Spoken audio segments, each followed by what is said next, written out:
नमस्कार मित्रों, कैसे हैं आप। तो अपन एसएससी जेईई 2025 को टारगेट करते हुए सॉइल मैकेनिक्स पढ़ रहे थे, ठीक है। इसमें आज अपन स्टार्ट करेंगे 6th chapter effective and neutral stresses. Okay, सबसे पहले बात करते हैं stresses condition in soil.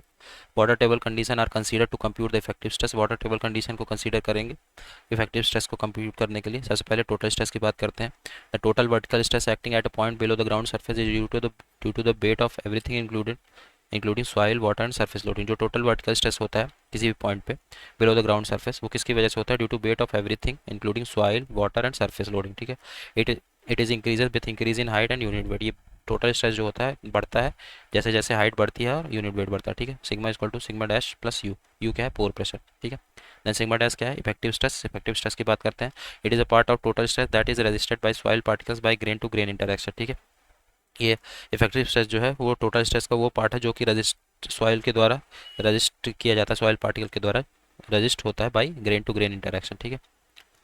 It is also known, इसको इफेक्टिव स्ट्रेस को इंटरग्रेनुलर स्ट्रेस भी बोलते हैं, ठीक है। Concept of effective stress is developed by Terzaghi के द्वारा इफेक्टिव स्ट्रेस का कॉन्सेप्ट डेवलप किया गया था, ठीक है। Sigma dash equal to sigma minus U. Then बात करते हैं न्यूट्रल स्ट्रेस या कि पोर वाटर प्रेशर का। It is a pressure due to pore water filled in the void of soil, ठीक है।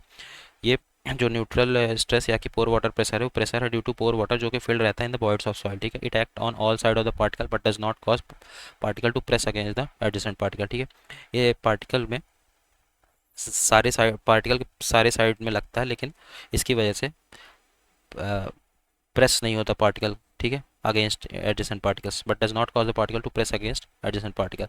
It has no shear component. इसका कोई शेयर कंपोनेंट होता नहीं होता है। और इसका फॉर्मूला क्या होता है? U equal to gamma W H P, ठीक है। कैसे निकालते हैं? U equal to gamma W H P, ठीक है। देन बात करते हैं सबमर्ज सॉइल मास की। Water table at the ground level, ठीक है। समझ सॉइल मास समझ कब होता है? जब वाटर टेबल ग्राउंड लेवल पे हो, ठीक है। H P equal to Z sigma Z gamma saturated, U gamma W Z sigma dash Z gamma sat minus gamma W, तो क्या हो जाएगा? Sigma dash gamma submerge into Z, ठीक है। अब बात करते हैं water table above the ground level. अगर वाटर टेबल ग्राउंड लेवल के ऊपर है तो U equal to Z plus Z one gamma W, ठीक है। Effective Z gamma sat minus gamma W Z gamma समझ, total pressure Z one gamma W plus Z gamma समझ, ठीक है। यह है उसका फिगर।